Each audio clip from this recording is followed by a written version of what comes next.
En procédant à l'esquisse commencée dans la classe précédente, dans cette classe, nous verrons comment appliquer des contraintes géométriques sur les entités, positionnant correctement les géométries créées. Allez, on y va. Comme nous l'avons vu, lors de la création des géométries, de nombreuses relations sont déjà appliquées automatiquement. Nous pouvons voir les contraintes géométriques appliquées à une entité en cliquant dessus. Les restrictions sont regroupées dans le panneau Contraintes, et voyons comment appliquer certaines d'entre elles. Nous sélectionnons la ligne affichée, cliquez sur Vertical et voyons que la contrainte est appliquée et que la géométrie est positionnée correctement. Notez que la restriction est toujours active et nous devons appuyer sur Échappe pour la désactiver. Pour annuler l'application de la restriction, nous cliquons sur CTRL-Z ou cliquez sur la commande affichée. Maintenant, en maintenant la touche CTRL enfoncée, nous cliquons sur les deux lignes affichées, appliquons la contrainte parallèle et regardons le résultat obtenu. Nous avons également la contrainte tangent et un moyen facile de l'appliquer est de la sélectionner dans le panneau Contraindre.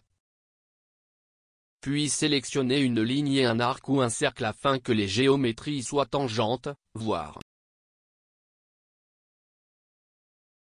Voyons ci-dessous l'application de la restriction concentrique, qui établit une relation de concentricité entre les centres des arcs et des cercles.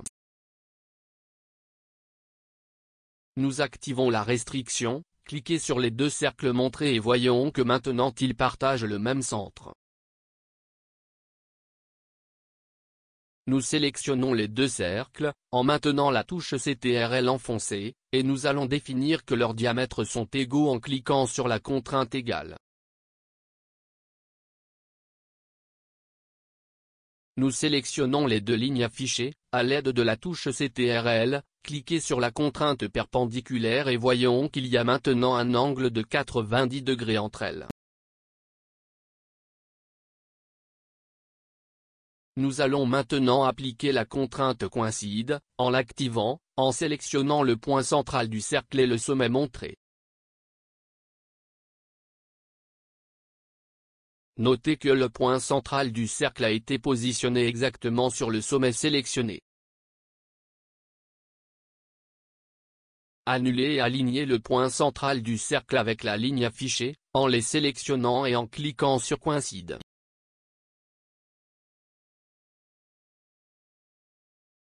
Nous alignons le centre de l'autre cercle, suivant.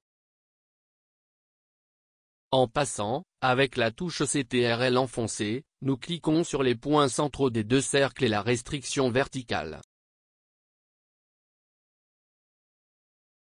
Enfin, nous verrons la restriction collinéaire, qui établit une relation de collinéarité entre deux arêtes. Nous activons cette contrainte, sélectionnons deux lignes et voyons qu'elles sont alignées. Pour afficher les contraintes géométriques appliquées à l'esquisse, sélectionnez-la et cliquez sur Afficher les contraintes.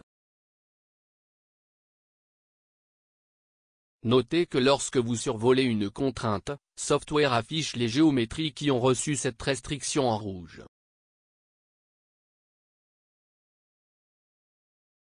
Notez que le symbole de contrainte appliquée est également mis en surbrillance. Pour supprimer une contrainte appliquée, nous cliquons dessus et appuyez sur Supprimer. Pour masquer ou afficher toutes les restrictions appliquées, nous cliquons sur l'icône affichée. Nous concluons cette leçon, où nous apprenons à appliquer des contraintes géométriques sur les esquisses, qui doivent toujours être effectuées avant d'appliquer des contraintes dimensionnelles.